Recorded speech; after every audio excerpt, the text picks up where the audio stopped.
Welcome to another episode of the Doctors Building Wealth podcast.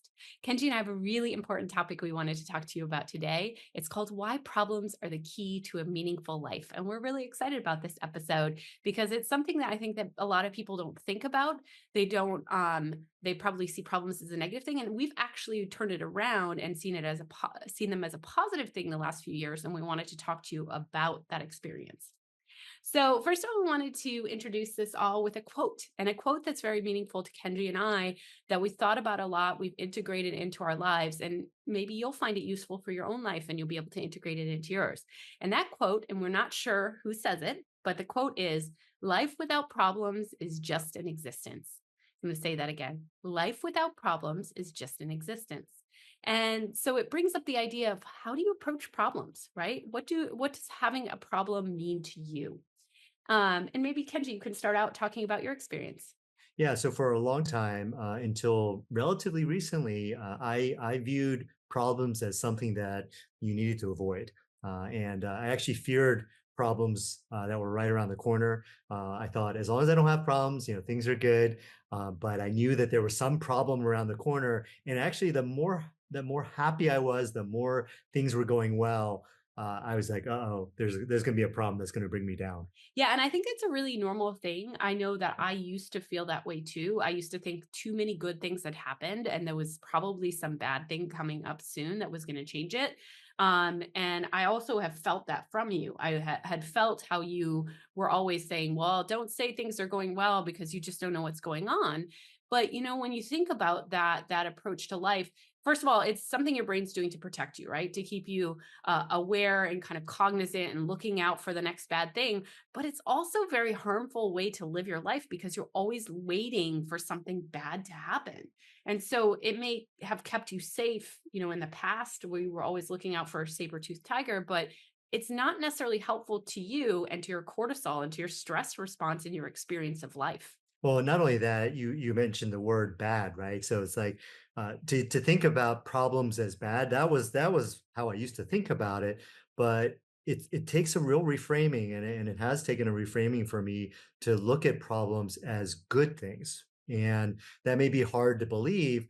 And we're going to talk about why, but how we've reframed it. But I think that that's been a huge difference, huge change. Like you said, it's shifted my world from being afraid of problems around the corner to enjoying even solving problems, which is a big, big change. I mean, problems oftentimes when I was facing a problem, I'd be frustrated or angry or anxious, and now to be in a completely different state where I'm actually feeling pretty good, like feeling I'm enjoying the process. Right now, I'm not doing it perfectly, right? But it is a lot different experience. The experience is kind of night and day compared to how I used to live when I saw, problems as a bad thing.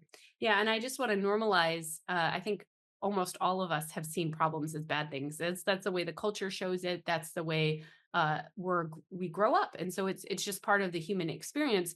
But I'm curious, can you talk to people a little bit about how you were able to make that shift? Because it's one thing to say the shift, but it's something very different to live the shift. And I hear that you're not doing it 100% of the time. None of us do it 100% of the time, but I think both of us have gotten better over time of being able to welcome problems, embrace problems, understand that they are necessary. And the necessary is a step before, saying they're a great thing to have, right? And looking forward to having problems. So there's this probably a gradient, from bad to necessary to, having a problem. Yay, let me celebrate this. So how are you able to shift yourself over time from where I think most people are, which is problems are bad? Yeah, well, before I get into that, I mean, I want to tell a story about somebody who, this friend of ours, and I was talking to him about just usual things, and I kind of noticed. I said, "Hey, you're not looking so good. Like, what's going on?" And he was really looking down. He had lost weight, and I was wondering what was going on. And he said, "Yeah, I'm dealing with this big problem, and he is in the public space, and he was getting a lot of negative press, and he was really suffering because of it. And he was stressed to the max, and he was, like I said, not eating, he was losing weight. He wasn't exercising. He was feeling really anxious. It was also frustrated and angry too because people are actually hating on him, and that can be really hard when people are judging you. And it just struck me because I realized at that moment how far I had come in terms of dealing with those types of problems. And I said, "Wow, like I can't believe you kind of have caused this to impact you so negatively." So, in terms of how I've shifted, I'm going to share what I shared with him. The first thing I said is like, "Hey, what if you look at problems, not as something as a bad thing, but as a worthy challenger?" And that's something that I've been really practicing every time I have a problem or an issue. Instead of looking at it as a bad thing, looking at it as a challenger, which kind of adds a kind of elevates you. It's like that competition. It kind of forces you to be better.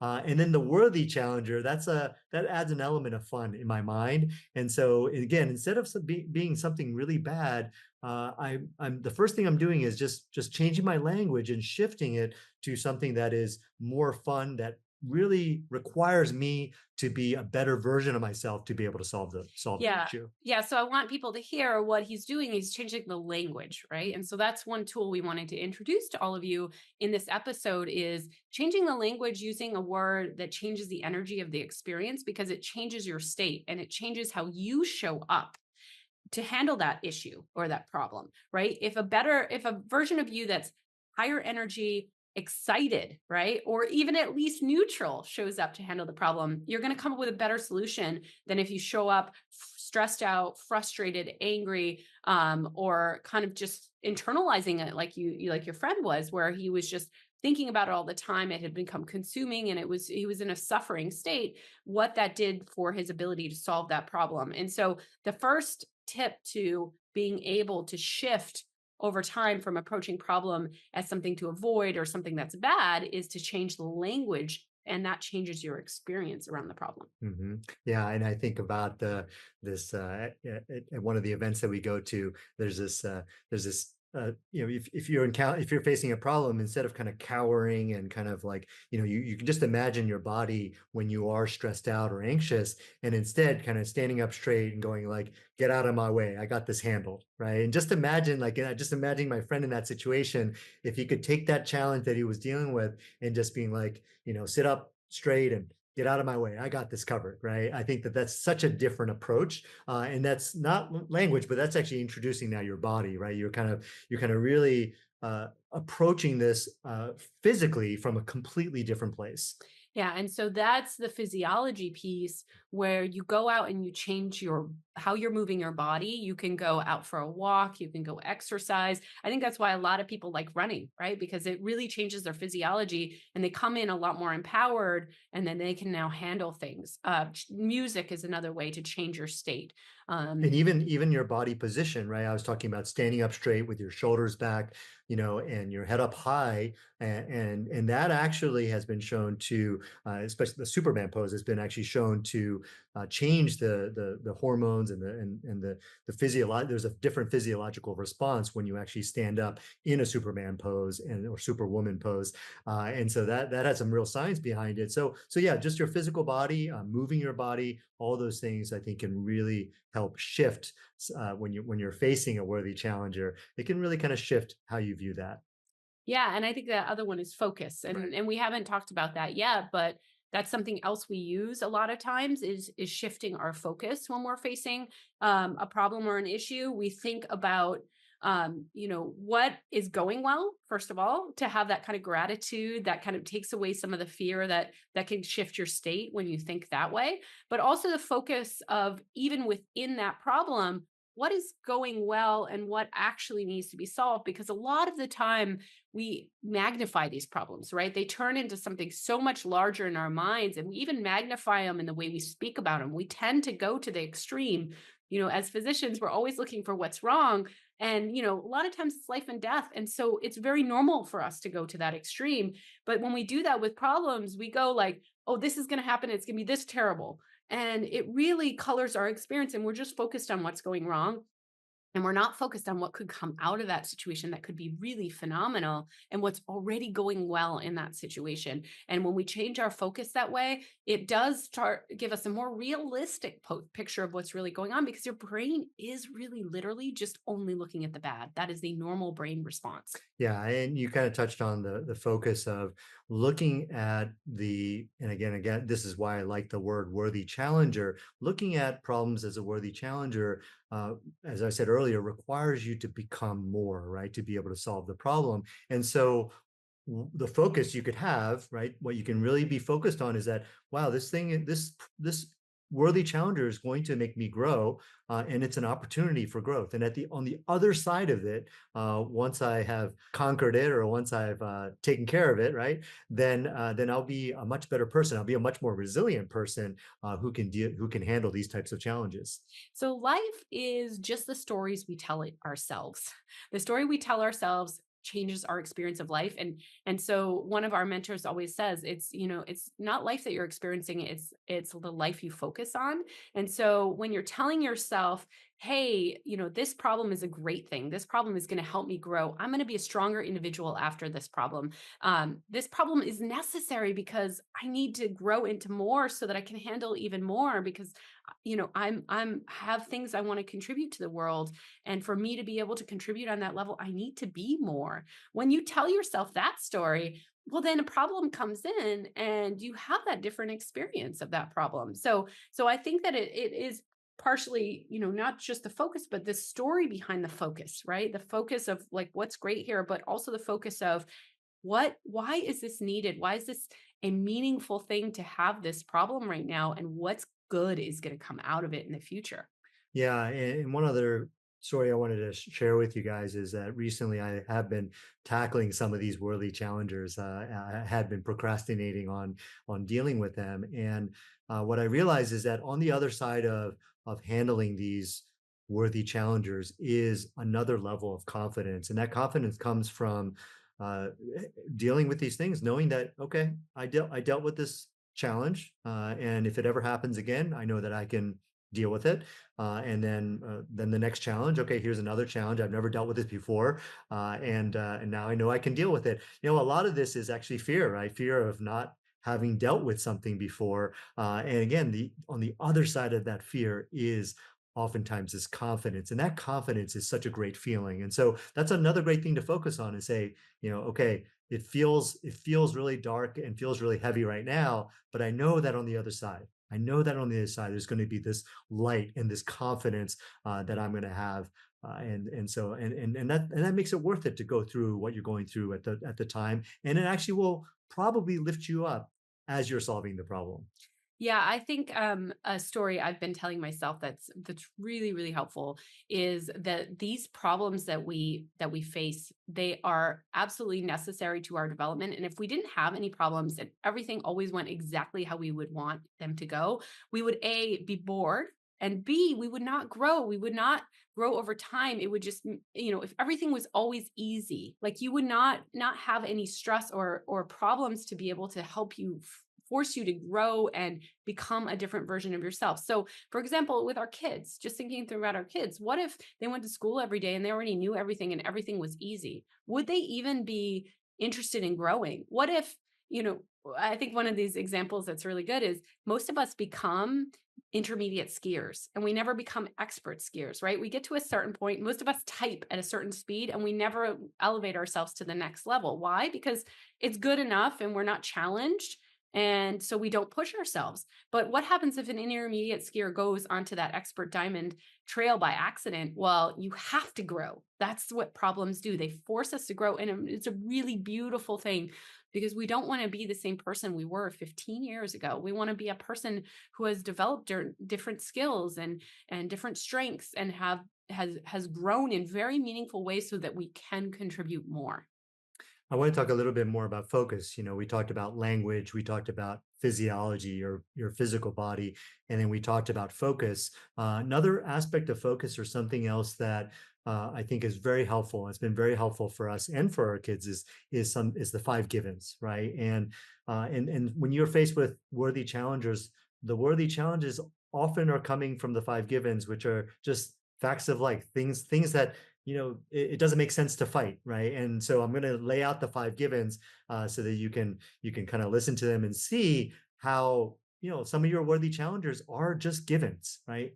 Yeah, and these 5 givens are from David Rico, and what I want to say about them is when you think of them, what they can allow you to do is process and move on quickly. That's the point of them. So, if you think about the 5 givens and you accept the 5 givens, then there's less suffering around the problem and there's a quicker movement to the solutions, right? So they change your focus, or they allow you to change your focus by accepting reality and moving on.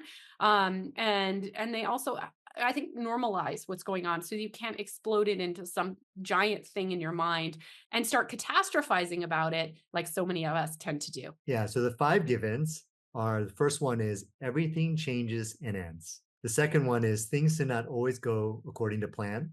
Number three is life is not always fair. Number four is pain is a part of life. And number five is people are not loving and loyal all the time.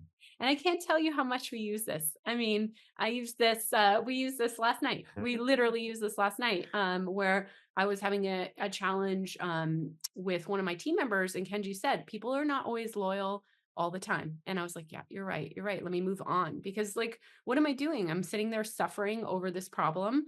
And if I just accepted the reality of it, it allows me to move to that solutions, allows me to have a lot less suffering about it, and it's part of that whole language, right? It really feeds into language, but it also feeds into focus.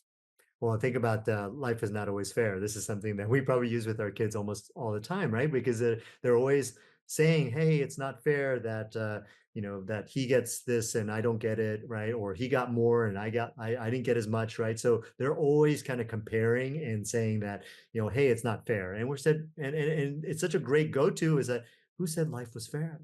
Right. And it's a given. And so our kids know the givens because we use it all the time. But I really do think that it helps, right? It helps change that focus of like, oh, this is such a terrible thing happening to me to, oh, well, that's just a given. Yeah, so I think the great way to use this is you are faced with a problem. You think about the 5 givens, and if they apply, and then you really start focusing on what we talked about, the your focus. What are you seeing that's right versus wrong? Like, what could this mean in the long game for you? Your physiology, how you move your body. Do you need to listen to some music, something to change your state? And then your language. How are you framing this? And then I think the biggest, most important thing we wanted to really let you guys know is that you can choose to see problems as good things. You can. And again, it may not happen overnight. Maybe you're not going to make that shift right away. Maybe you're going to start to say problems are necessary for my growth, or problems are part of life. And if I don't have a problem, I'm actually dead. Or, for me as a CEO, it's like, well, my job, I am paid to solve problems for the company. That is like literally my job. And so if there were no problems to handle, like, I wouldn't have a job. That wouldn't be anything to do. And even a business, the point of a business is to solve a problem for another person, right? A pain point. So the point of our real estate businesses is to solve the problem of housing. And ideally, we're all solving the problem of safe, comfortable, great places to live for people. That's really the problem we're solving. And it's something the government doesn't want to do. So they have us as real estate investors solve that for them. And so our whole lives are based on solving problems. And so they are necessary, but they're even can be celebrated because they are the way you grow. Yeah, and I wanted to share a real practical application of all this. Recently, I had a major issue with one of our syndications, and so I can't get into the details, but it was a challenge involving a third party that we had to deal with. They were not wanting to sign a piece of paperwork or paperwork that it was really important for them to sign. And if they didn't sign it, it was going to cause huge downstream problems for us. And so I huddled with two of our Empire Builders pros. And I remember just very intentionally going into it, going, okay, I'm going to maintain this really beautiful state about it. I'm going to maintain. I'm not going to go in anxious or frustrated or angry. All these things I was just completely justified to feeling, but instead I said, "Oh, this is a worthy challenger," and I kind of brought this fun element to it. And I think in some ways, the other two that I was working with, they were relieved because there was no anxiety or frustration or anger. And what was also cool about it was that I think we were in such a better mind space to solve the problem and be really creative. And what ended up happening was we came up with a really creative solution. And then on top of that, we even had a backup creative solution if that one didn't work. So again, we came up with one solution, not just one solution, but two solutions. And I think that was really, really cool. And I think a big part of that was that we were just in a beautiful state as we were solving the problem. We weren't anxious or frustrated. We were just kind of playful and it was more fun. And we were like, look, cool, this is cool. Like if we solve this problem, like, hey, if another problem like this happens, we know how to deal with it, and it will give us this really great confidence. And then the other part of this, the reframing, I said to them, I think this is a gift for us, right? Problems are gifts, or problems can present gifts. And the gift in this situation is that I had a chance or opportunity to share with them and teach them about this exact topic that we're sharing with you guys, which is that problems can be gifts. It just depends on how you look at it, right? What your focus is, what is the meaning that you put into the problem, and again, I've reframed it as a worthy challenger, and that worthy challenger helped us become truly something more. And that was the gift in that challenge. Yeah, and I think that was probably the last most important thing for you guys to hear, which is problems are gifts. And if you decide to see it that way, you will turn it into a gift, Mhm. right? Because you can make a problem into something terrible. You can have a terrible experience. You can have a lot of suffering. You can be losing weight and, have it consume your day like Kenji was describing in his friend, or you can choose to make this change and literally you will find a gift in it. You truly will. It wouldn't be have been a gift that you would have seen if you were focused on how bad things were, but if you start to know that there is a gift in there, you will find a gift and you will become somebody different and you will affect everyone around you in a totally different experience of that issue. And they will learn how to handle it differently. And don't we all want to do that for our kids, for our team members? And this is not to say you have to do this 100% of the time. You have to be perfect. None of us are perfect. But the key is we continue to make progress and we continue to get better over time. So where Kenji and I are right now with seeing problems as opportunities, as growth, as a gift, as something that should be welcomed instead of something to be avoided or feared or stressed about, is a far cry from where we used to be. But I can tell you a couple years from now we're going to be even better at it. So just know it's progress that you make every single day. It's a practice of doing this. If you surround yourself with other people who have this mindset, it's going to make the process much easier because they're going to call you out and they're going to help you support in changing, your language, changing your physiology, changing your focus. But gosh, we need to do this for ourselves. We need to do this for our kids. And then it will change everyone's experience around you. So I think that's why we called this an important episode, because it really is an important thing. And if you just do this one thing, it could change your whole experience of life, because all life is just solving problems. Yeah, and just one last thought there, and something that we're really working towards, and I hope that as you guys listen to this episode, you guys will take this back and share it with a loved one, because I think, as Leti said, the people, if you can kind of get the people around you thinking like this, then really these challenges that happen in life, you're gonna solve them in a completely different state. You're going to have a completely different experience, and the experience that we really want, our goal here is knowing that problems are a given, but really enjoy life while solving them. That's what we want, right? That's the outcome we're going for. Again, we're not perfect at it, but that's what we're working in. As Leti said, we're going to be better at this because we're going to continue to work on it. Well, thank you for joining us on this podcast. Hopefully, it was something that really got you thinking about how you want to do things differently. If you enjoyed it, make sure to share with a friend and subscribe to our podcast so you don't miss any episodes. We look forward to seeing you next time.